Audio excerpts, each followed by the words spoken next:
live and for the first time, the impeachment trial of a sitting president. We now go live to the chamber of the U.S. Senate.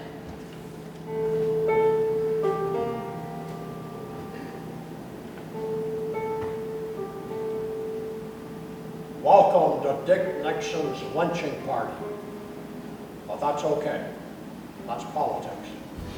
Well, there's not as many impersonators today as there used to be.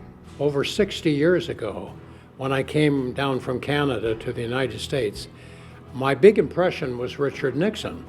And matter of fact, I ended up doing my impression of him in front of him. And as I was doing it, I looked at him and he turned to his wife, Pat, and said, "Why is this young man speaking in this strange voice?" He didn't know I was imitating him. And here we are today, all these years later, I'm back doing Richard Nixon again. So it's a full cycle.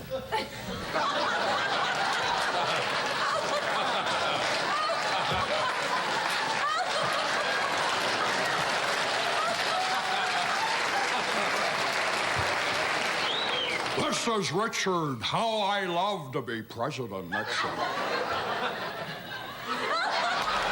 I suppose some people think because I'm in this play that it's going to be a comedy. It's not, it's a drama. I think if you come and see it, you will learn a lot about Watergate and about what went on back then.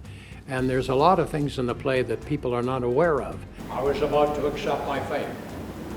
But then I was sent a report by Geoff Shepard. Thank you, Jeff. I appreciate that. And when I saw the internal documents of how the special prosecutor, how they cheated, how they lied, how they suppressed evidence, I knew we had to fight. Every time our play refers to a document, we reproduce the document. So the actors, this is the transcript, this is the smoking gun, and they can see that what we're saying about those things is really true.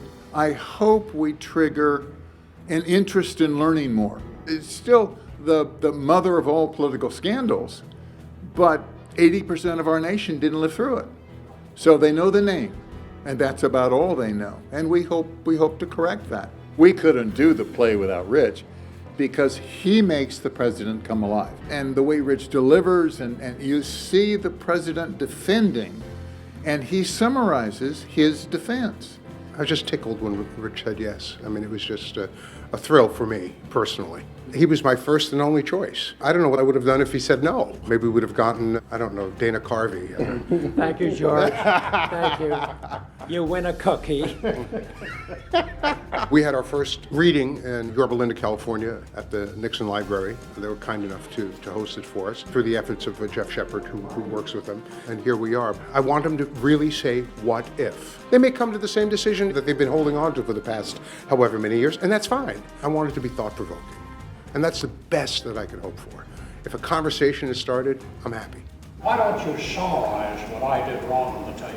It's clear.